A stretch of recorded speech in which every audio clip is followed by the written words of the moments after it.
All right, so binary search is an algorithm we can use to find an element inside of an array. Unlike linear search, it requires a special condition be met beforehand, but it's so much more efficient if that condition is in fact met. So what's the idea here? It's divide and conquer. We want to reduce the size of the search area by half each time in order to find a target number. This is where that condition comes into play, though. We can only leverage the power of eliminating half of the elements without even looking at them if the array is sorted. If it's a complete mix-up, we can't just out of hand discard half of the elements because we don't know what we're discarding. But if the array is sorted, we can do that because we know that everything to the left of where we currently are must be lower than the value we're currently at. And everything to the right of where we are must be greater than the value we're currently looking at. So what's the pseudocode steps for binary search? You repeat this process until the array, or as we proceed through, subarrays, smaller pieces of the original array, is of size 0. Calculate the midpoint of the current subarray. If the value you're looking for is in that element of the array, stop. You found it. That's great. Otherwise, if the target is less than what's at the middle, so if the value we're looking for is lower than what we see, repeat this process again, but change the endpoint, instead of being the original complete full array, to be just to the left of where we just looked. We knew that the middle was too high, or the target was less than the middle, and so it must exist, if it exists at all in the array, somewhere to the left of the midpoint. And so we'll set the array location just to the left of the midpoint as the new endpoint. Conversely, if the target is greater than what's at the middle, we do the exact same process, but instead we change the start point to be just to the right of the midpoint we just calculated. And then we begin the process again. Let's visualize this, OK? So there's a lot going on here, but here's an array of 15 elements, and we're going to be keeping track of a lot more stuff this time. So in linear search, we were just caring about a target, but this time we want to care about where are we starting to look, where are we stopping looking, and what's at the midpoint of the current array. So here we go with binary search. We're pretty much good to go, right? I'm just going to put down below here a set of indices. This is basically just what element of the array we're talking about. With linear search, we care in as much as we need to know how many elements we're iterating over, but we don't actually care what element we're currently looking at. In binary search, we do, and so those are just there as a little guide. So we can start, right? Well, not quite. Remember what I said about binary search? We can't do it on an unsorted array, or else we're not guaranteeing that the certain elements or values aren't being accidentally discarded when we just decide to ignore half of the array. So step 1 with binary search is you must have a sorted array. And you can use any of the sorting algorithms we've talked about to get you to that position. So now we're in a position where we can perform binary search. So let's repeat the process step by step and keep track of what's happening as we go. So the first thing we need to do is calculate the midpoint of the current array. Let's say, first of all, we're looking for the value 19. We're trying to find the number 19. The first element of this array is located at index 0, and the last element of this array is located at index 14. And so we'll call those start and end. So we calculate the midpoint by adding 0 plus 14 divided by 2, pretty straightforward midpoint. And we can say that the midpoint is now 7. So is 15 what we're looking for? No, it's not. We're looking for 19. But we know that 19 is greater than what we found at the middle. So what we can do is change the start point to be just to the right of the midpoint and repeat the process again. And when we do that, we now say the new start point is array location 8. What we've effectively done is ignored everything to the left of 15. We've eliminated half of the problem. And now instead of having to search over 15 elements in our array, we only have to search over 7. So 8 is the new start point. 14 is still the end point.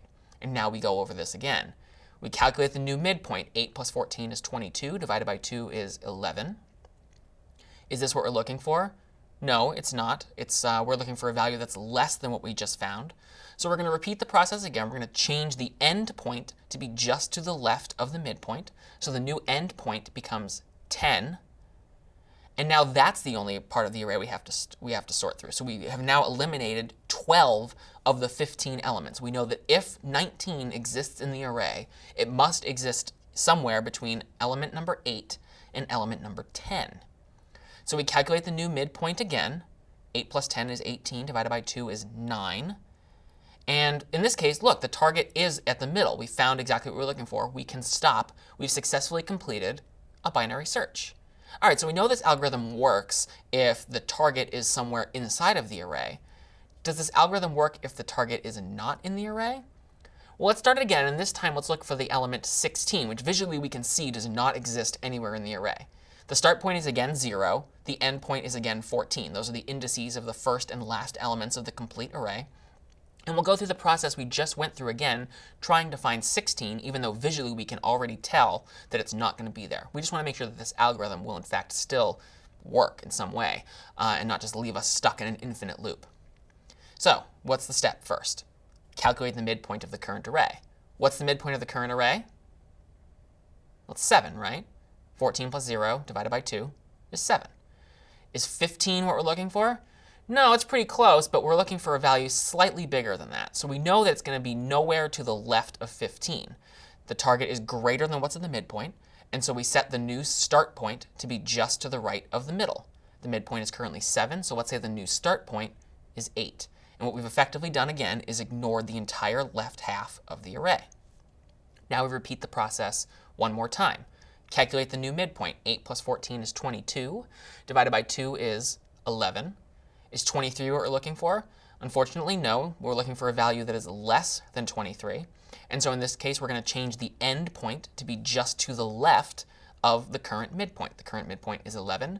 And so we'll set the new end point for the next time we go through this process to 10. Again, we go through the process again. Calculate the midpoint. 8 plus 10 divided by 2 is 9. Is 19 what we're looking for? Unfortunately, no. We're still looking for a number less than that.